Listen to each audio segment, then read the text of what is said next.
പണ്ട് സ്കൂളിലും കോളേജിലും പോയ ആനവണ്ടിയിൽ വീണ്ടും കോളേജ് കുമാരനൊരു യാത്രയിലാണ്.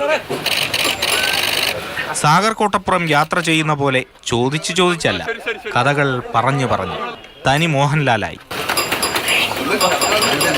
ട്രാൻസ്പോർട്ട് എന്ന് പറയുന്നത് വളരെ ഗംഭീരമായിട്ട് മാറുകയാണ്. അതിൻ്റെ കംഫർട്ടബിൾ ആയിട്ടുള്ള ഒരു ട്രാൻസ്പോർട്ട് സിസ്റ്റം കേരളത്തിലേക്ക് കൊണ്ടുവരാൻ എസ്പെഷ്യലി മിസ്റ്റർ ഗണേഷ് കുമാറിന് സാധിച്ചു എന്നാണ് ഞാൻ വിശ്വസിക്കുന്നത്. KSRTC ഓർമ്മകൾ പങ്കുവയ്ക്കുന്ന ഓർമ്മ എക്സ്പ്രസ് പരിപാടിയുടെ ലോഗോ പ്രകാശനവും താരം നടത്തി.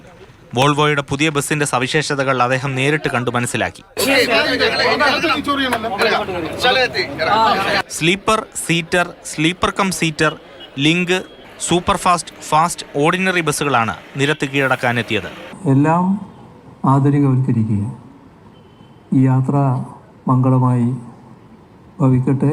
കൂടുതൽ യശസ്സിലേക്ക് KSRTC ഉയരട്ടെ. 55 ബസ്സുകളെത്തി.